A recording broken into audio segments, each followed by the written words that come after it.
2005 ഇറങ്ങിയ ഒരു അടിപൊളി ആക്ഷൻ സയൻസ് ഫിക്ഷൻ സിനിമയാണ് ദി ഐലൻഡ്. എന്തോ മാരകമായ വൈറസ് കാരണം ലോകം മുഴുവൻ നശിച്ചപ്പോൾ അതിജീവിക്കാൻ വേണ്ടി കുറെ പേര് ചേർന്ന് ഒരു താവളമുണ്ടാക്കി. പക്ഷെ ആ താവളത്തിന് പിന്നിൽ നിഗൂഢമായ ഒരു രഹസ്യമുണ്ടായിരുന്നു. ഒരുത്തൻ ആ രഹസ്യം എന്താണെന്ന് കണ്ടുപിടിക്കുന്നതും അതേ തുടർന്നുണ്ടാകുന്ന പ്രശ്നങ്ങളുമാണ് സിനിമയുടെ ഇതിവൃത്തം.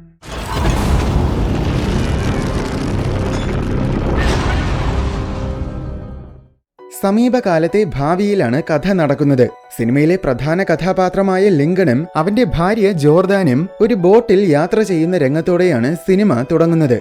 രണ്ടുപേരും വളരെ സന്തോഷത്തിലായിരുന്നു. എന്നാൽ പെട്ടെന്ന് കുറച്ച് വിചിത്രമായ മനുഷ്യര് വന്ന് ജോർദാനെ വെള്ളത്തിനടിയിലേക്ക് കൊണ്ടുപോയി. അവളെ രക്ഷിക്കാൻ അവൻ പരമാവധി ശ്രമിച്ചതാണ്. പക്ഷേ നിർഭാഗ്യവശാൽ അവളെ രക്ഷിക്കാൻ പറ്റിയില്ല. പെട്ടെന്ന് അവൻ ഞെട്ടി ഉണർന്നു. സംഭവം ഇത്രയും നേരം അവൻ സ്വപ്നം കണ്ടതാണ്. ഉറക്കമെണീറ്റ ഉടനെ ഇന്ന് എന്തൊക്കെയാണ് ചെയ്യേണ്ടതെന്ന് കമ്പ്യൂട്ടർ സ്ക്രീന് പറഞ്ഞുകൊടുത്തു. അവന്റെ കയ്യിൽ ഒരു ബ്രേസ്ലെറ്റ് ഉണ്ട്. അതൊരു ഡ്രോയറിന്റെ മുന്നിൽ വെച്ചതും ആ ഡ്രോയർ ഓപ്പൺ ആയി. ഡ്രോയറിന്റെ ഉള്ളിൽ കുറെ വസ്ത്രങ്ങൾ കാണാം. പക്ഷെ എല്ലാ വസ്ത്രങ്ങളുടെയും നിറവും ഡിസൈനും ഒക്കെ ഒരേപോലെ തന്നെ. അതിൽ ഒരെണ്ണം എടുത്ത് ധരിച്ചിട്ട് അവൻ മുറിക്ക് പുറത്തിറങ്ങി. അപ്പോൾ അവനെ പോലെ വസ്ത്രം ധരിച്ച് ഒരുപാട് പേരെ കാണാം. എല്ലാവരും രാവിലെ മെഡിക്കൽ ചെക്കപ്പിന് വേണ്ടി പോവുകയാണ്. ഇവിടെ ജീവിക്കുന്ന എല്ലാവരും എപ്പോഴും കൃത്യമായ അനുഷ്ഠാനങ്ങൾ പാലിക്കേണ്ടതുണ്ട്. അതിന്റെ ഭാഗമാണ് രാവിലത്തെ ചെക്കപ്പ്. ലിങ്കണും അവന്റെ കുറച്ച് ഫ്രണ്ട്സും ചേർന്ന് ഒരു ലിഫ്റ്റിൽ കയറി താഴെ ചെക്കപ്പ് ചെയ്യുന്ന ഫ്ലോറിലേക്ക് പോവുകയായിരുന്നു. അതിനിടയിൽ ലിഫ്റ്റിന്റെ സ്ക്രീനിൽ ചില ദൃശ്യങ്ങൾ കാണിച്ചു. അത് കാണുമ്പോഴാണ് നമുക്ക് കാര്യങ്ങളൊക്കെ മനസ്സിലാകുന്നത്. സംഭവം മാരകമായ എന്തോ വൈറസ് പടർന്നു പിടിച്ചത് കാരണം ഇപ്പോൾ ലോകത്തിലെ 99% മനുഷ്യരും മരിച്ചു പോയിരിക്കുകയാണ്. ബാക്കി 1% മനുഷ്യര് പുറം ലോകവുമായിട്ട് ബന്ധമില്ലാത്ത ഫെസിലിറ്റികളിലാണ് ജീവിക്കുന്നത്. അതുപോലൊരു ഫെസിലിറ്റിയിലാണ് ഇവരും ജീവിക്കുന്നത്. ഇവിടുന്ന് പുറത്തിറങ്ങിയാൽ നിമിഷ നേരം കൊണ്ട് തന്നെ മരണം ഉറപ്പാണ്. കാരണം വായുവിലും വൈറസ് പടർന്നു പിടിച്ചിരിക്കുകയാണ്. എന്നാൽ ട്രാങ്കുൽ എന്നൊരു ദ്വീപ് സേഫ് ആണ്. അവിടെ ജീവിക്കാനുള്ള സാഹചര്യങ്ങളുമുണ്ട്. പക്ഷേ ലോട്ടറിയിലൂടെ തിരഞ്ഞെടുക്കപ്പെടുന്നവർക്ക് മാത്രമേ ആ ദ്വീപിൽ പ്രവേശിക്കാൻ സാധിക്കുകയുള്ളൂ. അല്ലാതെ എല്ലാവർക്കും അവിടെ പോകാൻ പറ്റില്ല. അങ്ങനെ ഇപ്പോൾ തിരഞ്ഞെടുക്കപ്പെട്ട ഒരാളെ ഫെസിലിറ്റി അനൗൺസ് ചെയ്തു. ലോട്ടറി ജയിച്ചതിൽ ഈ മൊട്ടത്തലയൻ ഭയങ്കര സന്തോഷത്തിലാണ്. ദ്വീപിൽ പോകുന്നത് എന്റെ ജീവിതത്തിലെ ഏറ്റവും വലിയ ആഗ്രഹമാണെന്നാണ് അയാള് പറയുന്നത്. ശേഷം അവര് താഴത്തെ നിലയിലെത്തി. അവിടെ വെള്ള ഡ്രസ്സിട്ട ഒരുപാട് പേരുണ്ട്. മെഡിക്കൽ ചെക്കപ്പ് കഴിഞ്ഞിട്ട് എല്ലാവരും എക്സർസൈസ് ചെയ്യാൻ പോയി. ഓരോരുത്തരും വ്യത്യസ്തമായ രീതികളിലുള്ള എക്സർസൈസുകളാണ് ചെയ്യുന്നത്. എല്ലാവരെയും നിയന്ത്രിക്കാൻ കറുത്ത വേഷമണിഞ്ഞ കുറെ സെക്യൂരിറ്റികളുമുണ്ട്. വെള്ള ഡ്രസ് ഇട്ടവരെയൊക്കെ സെക്യൂരിറ്റികൾ വളരെ നല്ല രീതിയിലാണ് ട്രീറ്റ് ചെയ്യുന്നത്. പക്ഷെ ആരെങ്കിലും ഇവിടുത്തെ എന്തെങ്കിലും നിയമം തെറ്റിച്ചു കഴിഞ്ഞാൽ പിന്നെ കർശനമായിട്ട് തന്നെ സെക്യൂരിറ്റികൾ ഇടപെടും. ചുരുക്കി പറഞ്ഞാൽ ഇവിടെ വെള്ള ഡ്രസ് ഇട്ടവരുടെ ജീവിതം തീവ്രമായ നിയന്ത്രണത്തിലാണ്. ഫെസിലിറ്റിയുടെ വലിയ ജനാല വഴി നോക്കുമ്പോൾ അകലെ മനോഹരമായ ട്രാങ്കുൽ ഐലൻഡ് കാണാം. എക്സസൈസ് കഴിഞ്ഞിട്ട് എല്ലാവരും ബ്രേക്ക്ഫാസ്റ്റ് കഴിക്കാൻ കഫേയിൽ പോയി. നേരത്തെ നടത്തിയ ചെക്കപ്പിൽ ലിങ്കന്റെ ശരീരത്തിൽ സോഡിയത്തിന്റെ അളവ് കൂടുതലാണെന്നാണ് കാണിച്ചത്. ലിങ്കന്റെ ബ്രേസ്ലെറ്റ് സ്കാൻ ചെയ്ത് നോക്കിയപ്പോൾ സോഡിയത്തിന്റെ കാര്യം കഫേയിലെ കൗണ്ടറിൽ നിന്ന സ്ത്രീക്ക് മനസ്സിലായി. അതുകൊണ്ട് ടേസ്റ്റില്ലാത്ത ഹെൽത്തി ആയിട്ടുള്ള ആഹാരമാണ് പുള്ളിക്കാരി ലിങ്കന് കൊടുത്തത്.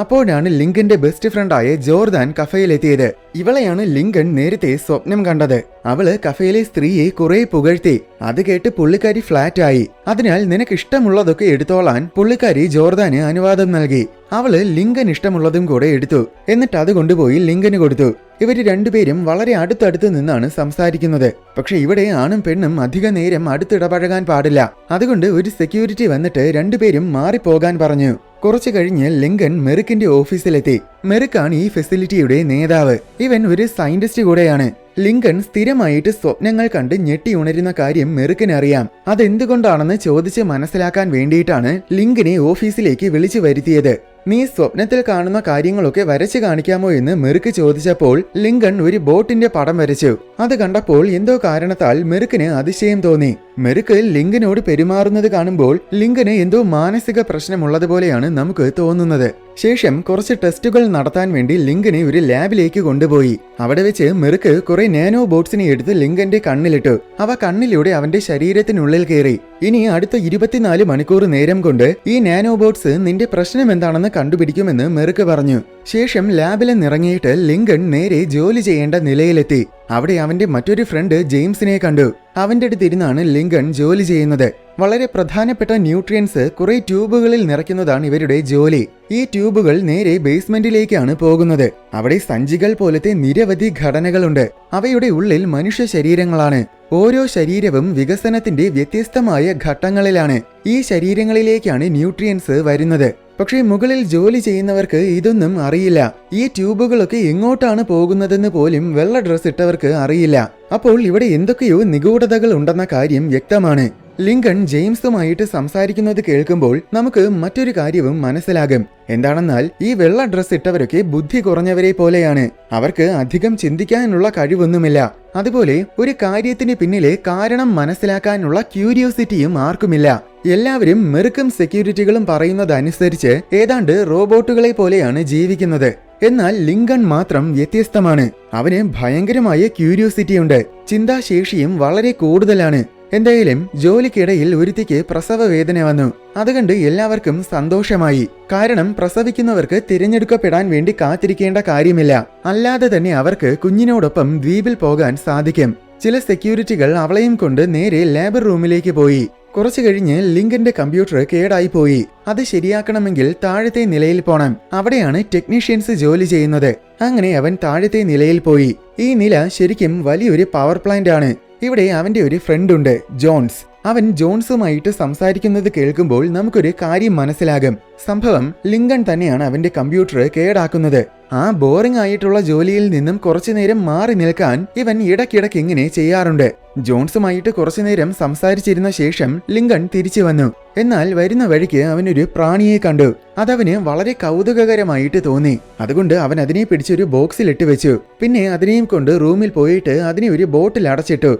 ശേഷം വൈകുന്നേരമായപ്പോൾ എല്ലാവരും വലിയൊരു ഹാളിൽ ഒരുമിച്ച് കൂടി. ഉറങ്ങാൻ പോകുന്നതിന് മുന്നേ ഡ്രിങ്ക്സ് ഒക്കെ കുടിച്ച് എൻജോയ് ചെയ്യാനുള്ള ഹാളാണിത്. അങ്ങനെ ഇവിടെ ഇരിക്കുന്ന സമയത്താണ് ദ്വീപിലേക്ക് പോകാനുള്ള അടുത്ത ആളെ തിരഞ്ഞെടുത്ത അനൗൺസ്മെന്റ് വന്നത്. അത് ജോർദാൻ ആയിരുന്നു. അടുത്ത ദിവസം രാവിലെ ആയിരിക്കും അവള് ദ്വീപിൽ പോകുന്നത്. അവൾക്കത് കേട്ടപ്പോൾ ഒരുപാട് സന്തോഷമായി. പക്ഷേ ലിങ്കനാണെങ്കിൽ തന്റെ ബെസ്റ്റ് ഫ്രണ്ടിനെ പിരിയുന്നതിൽ വിഷമമാണ് തോന്നിയത്. അതിനാൽ അന്ന് രാത്രി അവൻ ഉറക്കം വന്നില്ല. അവൻ കുറെ നേരം നേരത്തെ പിടിച്ച പ്രാണിയെയും നോക്കി കിടന്നു. അപ്പോഴാണ് ലിങ്കനൊരു സംശയം തോന്നിയത്. വൈറസ് വ്യാപിച്ചത് കാരണം പുറം ലോകത്ത് ഒന്നിനും ജീവിക്കാൻ കഴിയില്ലെന്നാണ് പറയപ്പെടുന്നത്. പിന്നെ ഈ പ്രാണി എവിടുന്നായിരിക്കും വന്നത്? അതോർത്ത് അവനാകെ കൺഫ്യൂഷനായി. എന്തായാലും ഇതെവിടുന്ന് വന്നതാണെന്ന് കണ്ടുപിടിക്കാൻ അവൻ തീരുമാനിച്ചു. അങ്ങനെ അവൻ പുറത്തിറങ്ങി ആരും കാണാതെ പവർ പ്ലാന്റ് ഉള്ള നിലയിൽ പോയി. എന്നിട്ട് പ്രാണിയെ പിടിച്ച സ്ഥലത്ത് കൊണ്ടുപോയി തുറന്നുവിട്ടു. പ്രാണി അകത്ത് കയറി വന്ന വഴിയെ തന്നെ തിരിച്ചു പോകാൻ തുടങ്ങി. അപ്പോൾ അവനും അതിന്റെ പിന്നാലെ പോയി. കുറച്ചു ദൂരം പോയതും മെഡിക്കൽ സെക്ടറിലെത്തി.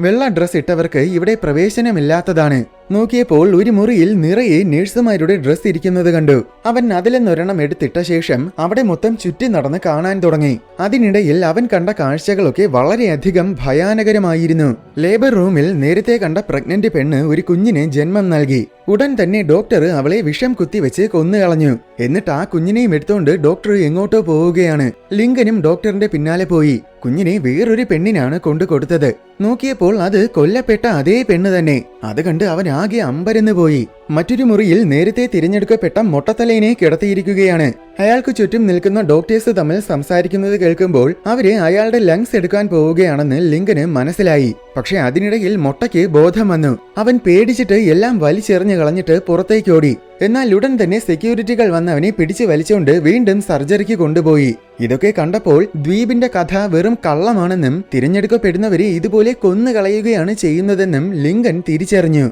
ഈ സമയം മൊട്ടത്തലയൻ ഉണ്ടാക്കിയ പ്രശ്നം അറിഞ്ഞിട്ട് എന്താണ് സംഭവിച്ചതെന്നറിയാൻ മെറുക്ക് സെക്യൂരിറ്റി റൂമിൽ വന്നു. അവിടെ CCTV ദൃശ്യങ്ങൾ പരിശോധിച്ചപ്പോൾ അതിൽ ലിങ്കനും നിൽക്കുന്നത് കണ്ടു. അവന്റെ മുഖം വ്യക്തമല്ലെങ്കിലും ഹെയർ സ്റ്റൈലും ബ്രേസ്ലെറ്റും കണ്ടപ്പോഴാണ് അത് ലിങ്കനാണെന്ന് തിരിച്ചറിഞ്ഞത്. ഉടൻ തന്നെ അവനെ പിടിച്ചുകൊണ്ടുവരാൻ മെറുക്ക് സെക്യൂരിറ്റികൾക്ക് ഓർഡർ നൽകി. ഈ സമയം ലിങ്കൻ വളരെ വേഗം ജോർദാനെ തേടി ഓടുകയായിരുന്നു. അവളെ കണ്ടതും അവൻ എല്ലാ കാര്യങ്ങളും പറഞ്ഞു കൊടുത്തു. നാളെ രാവിലെ അവര് നിന്നെയും കൊല്ലുമെന്നും പറഞ്ഞു. അത് കേട്ട് അവൾ ആകെ കൺഫ്യൂഷനിലായി. വിശ്വസിക്കാൻ പ്രയാസമുള്ള കാര്യമാണെങ്കിലും അവൻ പറഞ്ഞതിനാൽ അവള് വിശ്വസിച്ചു. അപ്പോഴേക്കും അവനെ പിടിക്കാൻ സെക്യൂരിറ്റികൾ വന്നു. അവൻ പെട്ടെന്ന് അവളെയും കൊണ്ട് അവിടുന്ന് ഓടി. സെക്യൂരിറ്റികളും പിന്നാലെ പോയി. എങ്ങനെയെങ്കിലും ഈ ഫെസിലിറ്റിയിൽ നിന്നും പുറത്തു കടക്കണമെന്നതാണ് ലിങ്കന്റെ ലക്ഷ്യം. പക്ഷെ ഏത് വഴിയാണ് പുറത്ത് കടക്കേണ്ടതെന്ന് അവൻ അറിയില്ല. അങ്ങനെ എങ്ങോട്ടെന്നില്ലാതെ അവര് കുറെ ദൂരം ഓടി. ഇടയ്ക്ക് ഒരു മുറിയിൽ കുറെ പേരെ കിടത്തിയിരിക്കുന്നത് കണ്ടു. അവർക്കെല്ലാം വിർച്വൽ റിയാലിറ്റിയിലൂടെ എന്തോ വീഡിയോസ് കാണിച്ചു കൊടുത്തുകൊണ്ടിരിക്കുകയാണ്. അതെന്താണെന്ന് മനസ്സിലാക്കാൻ പറ്റുന്നില്ല.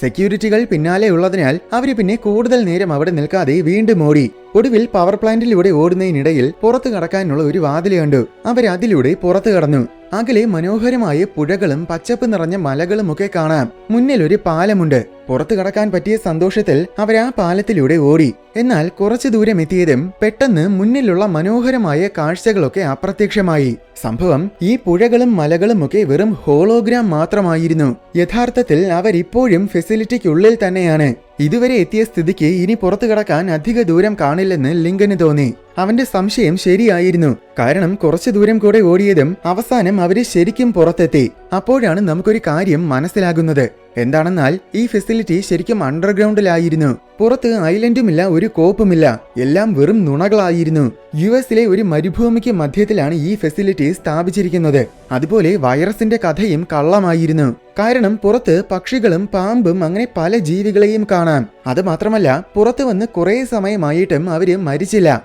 അപ്പോൾ ഫെസിലിറ്റി മൊത്തം ഉഡായിപ്പായിരുന്നുവെന്ന് അവർക്ക് ബോധ്യമായി. ഈ സമയം ഫെസിലിറ്റിയിൽ ലിങ്കനെ ക്വാറന്റീനിലാക്കിയെന്നും ജോർദാനെ സേഫായിട്ട് ദ്വീപിൽ കൊണ്ടുപോയെന്നുമാണ് അനൗൺസ് ചെയ്തത്. ഇതേസമയം മെറുക്കാണെങ്കിൽ കുറെ ധനികരെ വിളിച്ചുകൂട്ടി മീറ്റിംഗ് നടത്തുകയായിരുന്നു. അവിടെ മെറുക്ക് സംസാരിക്കുന്നത് കേൾക്കുമ്പോഴാണ് നമുക്ക് കാര്യങ്ങളൊക്കെ മനസ്സിലാകുന്നത്. സംഭവം ഈ ഫെസിലിറ്റി ഒരു ബയോ എഞ്ചിനീയറിംഗ് കമ്പനിയാണ്. മനുഷ്യരുടെ ക്ലോണുകളെ ഉണ്ടാക്കാനുള്ള ടെക്നോളജി മെറുക്കും അവന്റെ സയന്റിസ്റ്റുകളും ചേർന്ന് വികസിപ്പിച്ചിട്ടുണ്ട്. ഇവിടെ വെള്ള ഡ്രസ് ഇട്ട എല്ലാവരും യഥാർത്ഥത്തിൽ അങ്ങനെ ഉണ്ടാക്കിയെടുത്ത ക്ലോണുകളാണ്. അതായത് ഈ ക്ലോൺസിന്റെ രൂപത്തിലുള്ള യഥാർത്ഥ മനുഷ്യര് പുറം ലോകത്തിലുമുണ്ട്. യഥാർത്ഥ മനുഷ്യരുടെ ശരീരാവയവങ്ങൾ നശിക്കാൻ തുടങ്ങുമ്പോൾ അല്ലെങ്കിൽ എന്തെങ്കിലും അപകടമോ രോഗമോ ഉണ്ടായി അവയവങ്ങൾ നശിക്കുമ്പോൾ അവർ ഈ കമ്പനിക്ക് അവരുടെ DNA സാമ്പിൾ നൽകും. അപ്പോൾ കമ്പനിയിലുള്ളവര് ആ DNA സാമ്പിൾ ഉപയോഗിച്ച് അവരുടെ ക്ലോണിനെ ഉണ്ടാക്കും. അങ്ങനെ ഉണ്ടാക്കിക്കൊണ്ടിരിക്കുന്ന ക്ലോൺസിനെയാണ് നേരത്തെ സഞ്ചികൾ പോലത്തെ ഘടനകളിൽ കണ്ടത്. പൂർണ്ണമായും ഡെവലപ്പായി കഴിയുമ്പോൾ പിന്നെ ആ ക്ലോണിനെ സഞ്ചിയിൽ നിന്നും പുറത്തെടുക്കും. പക്ഷെ ഉടനെ ആ ക്ലോണിൽ നിന്നും അവയവങ്ങൾ എടുക്കാൻ സാധിക്കില്ല. അവയവങ്ങൾ കുറച്ചു നാളുകൾ ശരീരത്തിനുള്ളിലിരുന്ന് കൃത്യമായിട്ട് പ്രവർത്തിച്ച ശേഷം മാത്രമേ എടുക്കാൻ പറ്റൂ. അതിനു വേണ്ടിയിട്ടാണ് ക്ലോൺസിനെ ഫെസിലിറ്റിയിലാക്കുന്നത്. ഫെസിലിറ്റിയിലാക്കുന്നതിന് മുന്നേ വിർച്വൽ റിയാലിറ്റി വഴി ആ ക്ലോണിന് ഓർമ്മകൾ നൽകും. അതാണ് നേരത്തെ കണ്ടത്. ഓരോ ക്ലോണിനും ഓരോ ഓർമ്മകളാണ് നൽകുന്നതെങ്കിലും എല്ലാത്തിലും പുറം ലോകത്ത് വൈറസിന്റെ കഥയും കൂടെ ഉണ്ടായിരിക്കും. എങ്കിൽ മാത്രമേ ക്ലോൺസിനെ ഫെസിലിറ്റിയിൽ നിയന്ത്രിച്ച് നിർത്താൻ സാധിക്കുകയുള്ളൂ. ഓർമ്മകൾ നൽകിയ ശേഷം വെള്ള ഡ്രസ്സും നൽകി ആ ക്ലോണിനെ ഫെസിലിറ്റിയിലാക്കും. പിന്നെ സമയമാകുമ്പോൾ ദ്വീപിൽ പോകാൻ തിരഞ്ഞെടുത്തു എന്നും പറഞ്ഞ് ക്ലോണിനെ ഫെസിലിറ്റിയിൽ നിന്നും പുറത്തു കൊണ്ടുവരും. ശേഷം സർജറിയിലൂടെ ആവശ്യമായ അവയവങ്ങൾ എടുത്തുമാറ്റും. എന്നിട്ട് ക്ലോണിനെ വിഷം കുത്തിവെച്ച് കൊന്നുകളയുകയും ചെയ്യും. പിന്നെ ആ പുതിയ അവയവങ്ങൾ യഥാർത്ഥ മനുഷ്യനിൽ ഘടിപ്പിക്കും. ഇങ്ങനെ ചെയ്യുന്നതിലൂടെ മനുഷ്യരുടെ ആയുസ് ഇരട്ടിയിൽ കൂടുതൽ വർദ്ധിപ്പിക്കാൻ സാധിക്കും. അതാണ് ശരിക്കും ഈ കമ്പനിയിൽ ചെയ്തുകൊണ്ടിരിക്കുന്നത്. പക്ഷേ ഇവരുണ്ടാക്കുന്ന ക്ലോൺസിന് കോൺഷ്യസ്നെസ് ഇല്ല എന്നാണ് പുറം ലോകത്തിനോട് പറഞ്ഞിരിക്കുന്നത്. അങ്ങനെ തന്നെയാണ് മെറുക്ക് മീറ്റിംഗിൽ പറഞ്ഞത്. മീറ്റിംഗ് കഴിഞ്ഞ ശേഷം മെറുക്ക് അവന്റെ പഴയൊരു ഫ്രണ്ട് ആൽബർട്ടിനെ വിളിച്ചു വരുത്തി. ആൽബർട്ട് ഒരു വാടക കൊലയാളിയാണ്. മെറുക്ക് ആൽബർട്ടിന്റെ അടുത്ത് എല്ലാ സത്യങ്ങളും പറഞ്ഞു. ക്ലോൺസിന് കോൺഷ്യസ്നെസ് ഉണ്ടെന്ന കാര്യം പുറം ലോകം അറിഞ്ഞാൽ എല്ലാം തന്നെ അവതാളത്തിലാകും. ധാർമ്മികമായ ലംഘനം നടത്തിയെന്നും പറഞ്ഞ് പിന്നെ ഈ കമ്പനിയെ ഗവൺമെന്റ് അടച്ചു പൂട്ടിക്കും. അതുകൊണ്ട് എത്രയും വേഗം നീ അവരെ പിടികൂടണമെന്ന് മെറുക്ക് ആൽബർട്ടിനോട് പറഞ്ഞു. ഈ സമയം ലിങ്കണും ജോർദാനും എങ്ങോട്ടെന്നില്ലാതെ മരുഭൂമിയിലൂടെ ഓടുകയായിരുന്നു. ഒരിടത്തെത്തിയപ്പോൾ റോഡ് സൈഡിലുള്ള സൈൻ ബോർഡിൽ ഒരു അഡ്രസ് കണ്ടു. മുൻപ് ഇവന്റെ ഫ്രണ്ട് ജോൺസിന്റെ പക്കൽ നിന്നും ഇവൻ ഒരു മാച്ച് ബോക്സ് വാങ്ങിയിട്ടുണ്ട്. ആ ബോക്സിലും ഇതേ അഡ്രസ് എഴുതിയിട്ടുണ്ട്. അതുകൊണ്ട് അവർ ആ ദിശയിലേക്ക് ഓടി. ഒടുവിൽ അടുത്ത ദിവസം രാവിലെയാണ് അവർ ആ അഡ്രസ്സിലെത്തിയത്. പലരോടും അന്വേഷിച്ച് കുറെ നേരത്തെ തിരച്ചിലിനൊടുവിൽ ഒരു ബാറിൽ വെച്ച് ജോൺസിനെ കണ്ടെത്തി. പുറം ലോകത്ത് വെച്ച് ക്ലോൺസിനെ കണ്ടതും ജോൺസ് ശരിക്കും അമ്പരന്നു. ശേഷം രണ്ടുപേരെയും കൊണ്ട് ജോൺസ് അവന്റെ വീട്ടിൽ പോയി. അവിടെ വെച്ച് ജോൺസ് എല്ലാ സത്യാവസ്ഥകളും ക്ലോൺസിന് പറഞ്ഞുകൊടുത്തു. എല്ലാം കേട്ടപ്പോൾ രണ്ടുപേർക്കും അത്ഭുതം തോന്നി.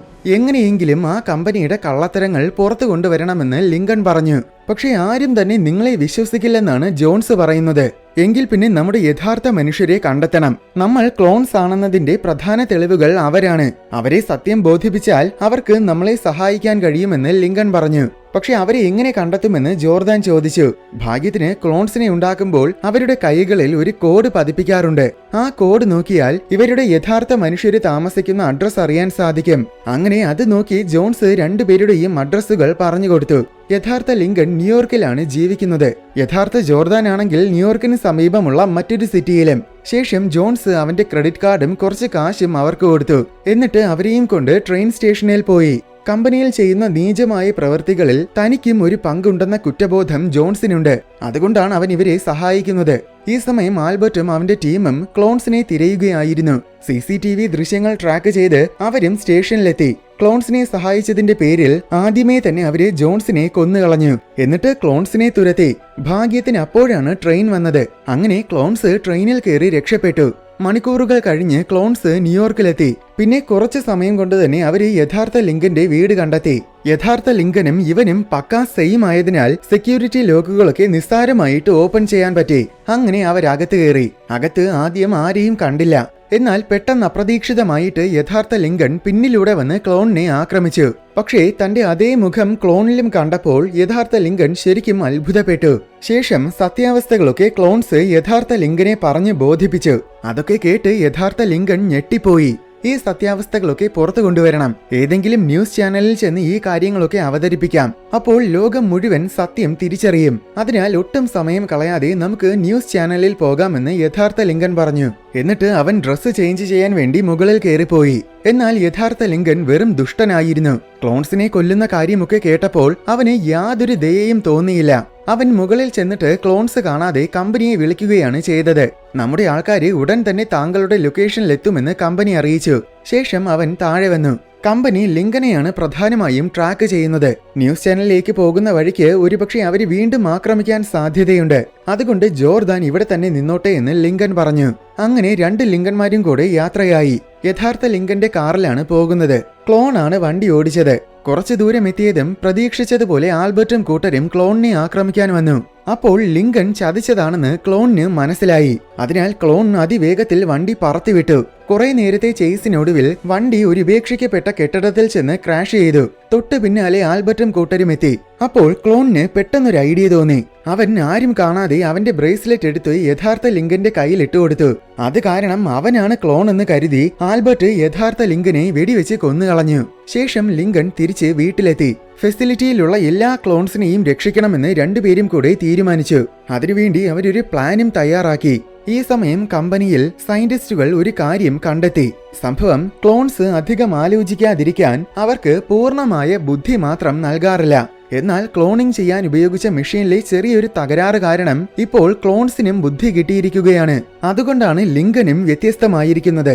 കഴിഞ്ഞ 1 വർഷം നിർമ്മിച്ച ക്ലോൺസിനാണ് ഈ പ്രശ്നമുള്ളത്. അതിനാൽ ആ ക്ലോൺസിനെ എല്ലാം അങ്ങ് കൊന്നുകളയാൻ മെർക്ക് ഓർഡർ ചെയ്തു. എന്നാൽ അപ്പോഴാണ് യഥാർത്ഥ ലിങ്കൻ എന്ന രീതിയിൽ ക്ലോൺ ലിങ്കൻ കമ്പനിയിലെത്തിയത്. അങ്ങനെ അവൻ നിസ്സാരമായിട്ട് അകത്ത് കയറി പറ്റി.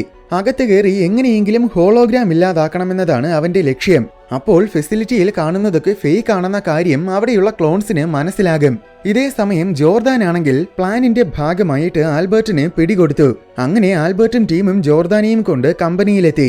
എന്നിട്ട് ആൽബർട്ട് മെർക്കുമായിട്ട് കുറെ നേരം സംസാരിച്ചു. അത് കേൾക്കുമ്പോൾ നമുക്കൊരു കാര്യം മനസ്സിലാകും.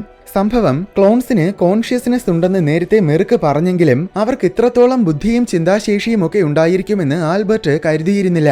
എന്നാൽ ഇപ്പോൾ ലിങ്കനും ജോർദാനും സർവൈവ് ചെയ്യാൻ വേണ്ടി കഷ്ടപ്പെട്ടത് കണ്ടപ്പോൾ ക്ലോൺസും മനുഷ്യരും തമ്മിൽ ഒരു വ്യത്യാസവുമില്ലെന്ന് ആൽബർട്ടിന് ബോധ്യമായി. അതിനാൽ മെർക്കിനെ സഹായിച്ചതിന്റെ പേരിൽ അവനിപ്പോൾ കുറ്റബോധം തോന്നുകയാണ്.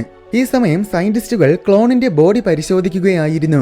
അപ്പോൾ അത് യഥാർത്ഥ ലിങ്കനാണെന്ന കാര്യം അവർക്ക് മനസ്സിലായി. അവരുടനെ ആ കാര്യം മെർക്കിനെ വിളിച്ചറിയിച്ചു. ലിങ്കനാണെങ്കിൽ ഹോളോഗ്രാം നിയന്ത്രിക്കുന്ന മുറിയിലെത്തിയിരുന്നു.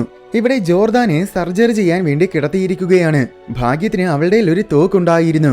അതുപയോഗിച്ച് എല്ലാവരെയും ഭീഷണിപ്പെടുത്തി അവൾ ആ റൂമിൽ നിന്ന് പുറത്തു കടന്നു. എന്നിട്ട് നേരെ ബേസ്മെന്റിലേക്ക് പോയി. പോകുന്ന വഴിക്ക് ആൽബർട്ടിനെ കണ്ടുമുട്ടി. അവന്റെ മനസ്സ് മാറിയിരിക്കുകയാണ്. അതിനാൽ നിന്നെ സഹായിക്കാൻ ഞാനും നിന്റെ കൂടെ വരാമെന്ന് ആൽബർട്ട് പറഞ്ഞു. ബേസ്മെന്റിൽ മെർക്കിന്റെ ഓർഡർ അനുസരിച്ച് കുറെ ക്ലോൺസിനെ കൊല്ലാൻ നിൽക്കുകയായിരുന്നു. എന്നാൽ അപ്പോഴാണ് അവിടെ ആൽബർട്ടും ജോർദാനും എത്തിയത്. അവര് രണ്ടുപേരും കൂടെ ആ ക്ലോൺസിനെ എല്ലാം രക്ഷിച്ചു. ഇവിടെ ലിങ്കൺ ഹോളോഗ്രാം നിയന്ത്രിക്കുന്ന യന്ത്രം നശിപ്പിക്കാൻ നിന്നതും ഒരു തോക്കും കൊണ്ട് മെർക്ക് അവിടെ എത്തി. പിന്നെ അവര് രണ്ടുപേരും കൂടെ പൊരിഞ്ഞ ഫൈറ്റായി. മെർക്ക് കൂടുതൽ ആരോഗ്യവാനായതിനാൽ അവൻ നിസ്സാരമായിട്ട് ലിങ്കനെ ഇടിച്ചെച്ചിലാക്കി. അതിനിടയിൽ ഭാഗ്യത്തിന് ലിങ്കൺ മെർക്കിന്റെ തോക്ക് പിടിച്ചു വാങ്ങി. എന്നിട്ട് അത് വെച്ച് മെർക്കിനെ കഴുത്തിൽ വെടിവെച്ച് കൊന്നുകളഞ്ഞു. ശേഷം അവൻ ചെന്ന് ഹോളോഗ്രാം മെഷീനെ ഓവർലോഡ് ചെയ്തു. അങ്ങനെ അത് പൊട്ടിച്ചിതറി. ഫെസിലിറ്റിയിൽ ഉണ്ടായിരുന്ന ക്ലോൺസ് എല്ലാം അത് കണ്ട് ശരിക്കും അത്ഭുതപ്പെട്ടു. പിന്നെ ആൽബർട്ടും ജോർദാനും കൂടെ ആ ക്ലോൺസിനെ എല്ലാം കൊണ്ട് കമ്പനിക്ക് പുറത്തു വന്നു. ക്ലോൺസ് ഒക്കെ ആദ്യമായിട്ടാണ് പുറം ലോകം കാണുന്നത്. അതിന്റെ അമിതമായ സന്തോഷം എല്ലാ ക്ലോൺസിന്റെയും മുഖത്ത് കാണാം. ആൽബർട്ടിനും അത് കണ്ട് സന്തോഷം തോന്നി. കുറച്ചു ദിവസങ്ങൾക്ക് ശേഷമുള്ള രംഗമാണ് അടുത്തു കാണിക്കുന്നത്. ലിങ്കൺ പണ്ട് സ്വപ്നം കണ്ടതുപോലെ ഒരു ബോട്ടിൽ കയറി ജോർദാനുമായിട്ട് യാത്ര ചെയ്യുകയാണ്. അങ്ങനെ എല്ലാം ശുഭകരമായിട്ട് അവസാനിക്കുന്നതോടെ സിനിമയും തീരുകയാണ്.